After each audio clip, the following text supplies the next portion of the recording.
Bom dia, boa tarde, boa noite, boa madrugada. Não sei agora que você está assistindo esse vídeo, mas ele é a revisão da nossa prova 3 do exame 35 da Ordem dos Advogados do Brasil. Hoje nós tratamos do quê? Nós vimos muita coisinha, muita coisa interessante, até um filho bastardo do seu bisavô, que o Pablo, amigo do João Roberto, e aquele resto todo. Bom, prescinde. O que significa prescinde? Prescinde significa não precisa.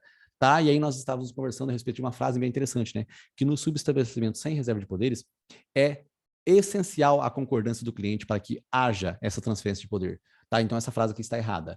Ela está errada porque a palavra prescindível significa não precisa. Então, essa frase está errada. Depois eu comentei com vocês sobre o prazo de 5 anos para cobrança de honorários advocatícios. Tem no artigo 25 do Estatuto da OAB. Tá? Vim aqui explicar um pouquinho a respeito da decisão. A decisão do presidente da OAB, do Conselho Seccional, que for dada, se você recorrer contra ela, o julgamento vai ser feito no próprio Conselho Seccional. Por quê? Porque nós temos uma sala aqui dentro, olha só. Nós temos aqui, subseções, Conselho Seccional e Conselho Federal, certo? O Conselho Seccional é isso aqui, é um prédio com salas dentro. As coisas que acontecem aqui dentro têm que ser resolvidas aqui dentro. Então, nós vimos também, lemos no artigo 76 do Estatuto, lemos o que no 76? Lemos que, de uma decisão do Tribunal de Ética e Disciplina, o recurso é para o próprio Conselho Seccional. Falei sobre desmembramento de estados e municípios, tá? Desmembramento de estado é feito por meio de lei complementar, de um município e lei estadual. Viabilidade social existe só no município, não existe estudo de viabilidade no estado, tá? Sempre feito essas coisas aqui, por meio de plebiscito, uma busca para verificar se o povo quer ou não o desmembramento. Tudo bem? Depois nós vimos aqui, pessoal, um pouco das idades, do 35, 30, 21, 18, para que você possa tomar a posse nos cargos do Poder Executivo e do Poder Legislativo, salvo o vereador, que é no dia do registro da candidatura. Vimos um pouco sobre habeas corpus e habeas data, Habeas corpus é um remédio constitucional que busca garantir a sua liberdade, habeas data busca algo que esteja conectado com você conhecer, corrigir ou complementar um dado sobre a sua pessoa. O mandado de segurança, ele é um remédio subsidiário. Se não couber o habeas corpus e habeas data, caberá o mandado de segurança, tá bom? Habeas data, pessoal, tem precedência, tem preferência, perdão, no julgamento que for feito nos tribunais. Só não fica na frente do habeas corpus e do habeas data, tá? Desculpa, só não fica na frente do habeas corpus e do mandado de segurança. Vimos um contexto também a respeito de um empréstimo de competência. Às vezes, o juiz federal, ele tem algumas atribuições do artigo 109. Mas, às vezes, a própria Justiça Federal, ela transfere um pouco de competência para o juiz estadual. E aí, se você está com uma ação na Justiça Estadual, esse caso específico não vai ter recurso para o TJ, sim para o TRF, por conta dessa atribuição de competência que foi dada a um outro órgão do Poder Judiciário. Depois eu comparei aqui a ADI por omissão e mandado de junção, certo? E eu fiz uma grande comparação sobre a subsidiariedade da ADPF e do mandado de segurança, tá? E falei sobre a ADI por omissão e o mandado de junção, que são duas coisas que buscam o mesmo fim, muito embora o julgamento seja diferente, A ADI por omissão não tem uma sentença concreta, o que acontece diferente no mandado de junção, que tem sim um efeito concreto na decisão, tá bom? Beleza? Os exemplos que eu dei aqui, tá? Não vou repeti-los nesse presente momento. A DPF, eu falei sobre ela, eu disse que ela vai cuidar de coisas, de leis federais, estaduais e municipais, e também das leis que foram criadas antes de 88, de 1988, tá bem? Gente, comentei um pouco com vocês aqui sobre o efeito, sobre a modulação dos efeitos da sentença, que é transformar de ex tunc em ex nunc, certo? Então, a regra é que o controle de constitucionalidade, a hora que ele declara inconstitucional uma lei, ele diz que essa lei nunca deveria ter existido. Só que, às vezes, o caos ele pode se instaurar. Imagina que você tem aqui auditores fiscais que trabalharam por muito tempo em alguns cargos. E se isso aconteceu, fica complicado depois todo o período de trabalho deles ser jogado no lixo. Então, você modula o efeito da decisão. Por meio de 2/3, o Supremo Tribunal Federal ele faz com que o efeito, ao invés de ser ex tunc, seja ex nunc. Ou seja, os cargos estavam errados, mas está errado a partir de agora, porque o que estava antes vai ter validade. Essa é a modulação dos efeitos da sentença. Depois expliquei para vocês também o que é uma norma supralegal. A supralegal é aquela que fica acima das leis, mas abaixo da Constituição. A supralegal é aquele tratado sobre direitos humanos que foi aprovado por um quórum diferente da emenda constitucional. Um tratado que foi aprovado por um quórum de maioria absoluta e maioria simples.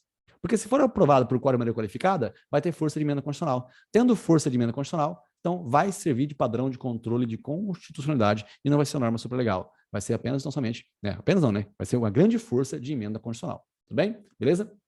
Maravilha, gente. Vimos também aqui sobre o sistema global, o sistema regional de direitos humanos, tá? Reiterei aqui sobre a Corte Internacional de Justiça, que é diferente do Tribunal Penal Internacional. Um julga países, o outro julga pessoas.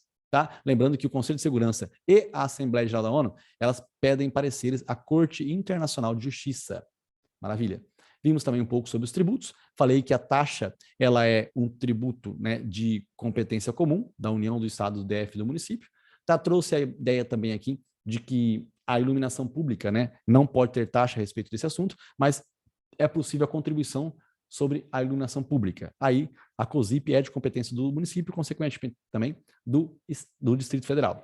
Lembrando, pessoal, que o IGCIR, Imposto sobre Grande Fortuna, Empréstimo Compulsório, Contribuição Social Residual e Imposto Residual, são tributos de competência, né, de criação por meio de lei complementar. Isso significa que não pode ter medida provisória sobre o assunto, tá? Onde houver assunto reservado à lei complementar, não pode ter medida provisória.